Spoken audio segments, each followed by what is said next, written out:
దేవత అయినటువంటి సుబ్రహ్మణ్యేశ్వర స్వామి వారి యొక్క ఆరాధన చాలా శ్రేష్టము. ముఖ్యంగా కుజ నక్షత్రాలైనటువంటి మృగశిర, చిత్త, ధనిష్ట ఈ 3 నక్షత్రాల్లోనూ లేదా కృత్తిక నక్షత్రం, ఆశ్లేష నక్షత్రంలోనూ ఎవరైతే సర్పసూక్త విధానంతో సుబ్రహ్మణ్యేశ్వర స్వామి వారికి ఏకవార రుద్రాభిషేకాన్ని జరిపించుకుంటారో వారికి ఈ కుజ సంబంధమైనటువంటి దోషాదులన్నీ కూడా తొలగిపోతాయి.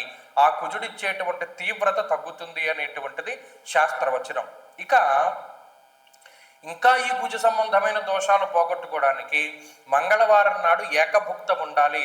ఎర్రటి పళ్ళు, కందిపప్పు, అలాగే ఎర్రటి ధాన్యాలు, ఎర్ర నేలల మీద పండినటువంటి పంటలు ఇవి కూడా వాటిని లోపలికి తీసుకోకుండా వీటి ఏవైతే మనం లోపలికి తీసుకోకుండా ఉన్నామో వాటిని దానం చేస్తూ ఉంటే కూడా కుజ సంబంధమైనటువంటి దోషాదులు తొలగిపోతాయి అనేటువంటిది కూడా గర్గాది మహర్షులు చెప్పినటువంటి విషయం.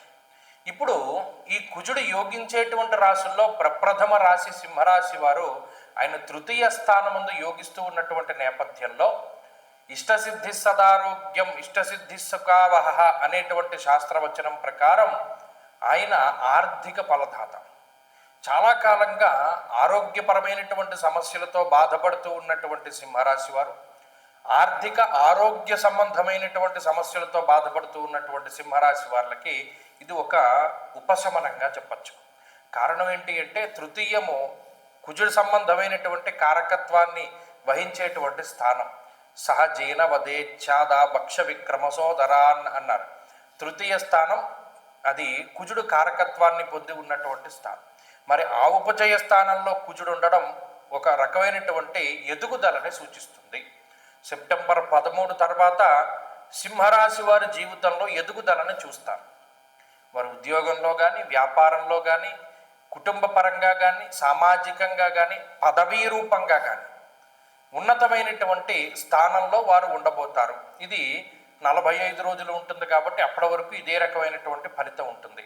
అలాగే భూ సంబంధమైనటువంటి క్రయ విక్రయాదులు, ఒక ఇల్లు కొనుక్కోవాలి, స్థలం కొనుక్కోవాలి, ఇల్లు అమ్మడవాలి, లేదా ఇలా ఏ సంబంధమైనటువంటి క్రయ విక్రయాదులైనా సరే అవి చాలా ముందుకు వెళ్ళడానికి అవకాశం ఉంటుంది.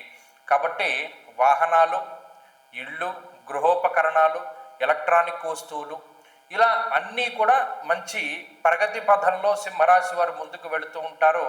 ఆనందదాయకమైనటువంటి వాతావరణం ఉంటుంది. ముఖ్యంగా అనారోగ్య బాధలు తగ్గుతాయి. ఇక ధనురాశి వారికి లాభస్థాన కుజుడు, ఇది ప్రత్యేకించి మనం చెప్పుకోవలసినటువంటి రాశి. ఎప్పుడు చూసినా ధనురాశి వారికి నెగిటివే చెప్తున్నారు అనుకునేటువంటి వారికి ఇది ఒక ఉపశమనం.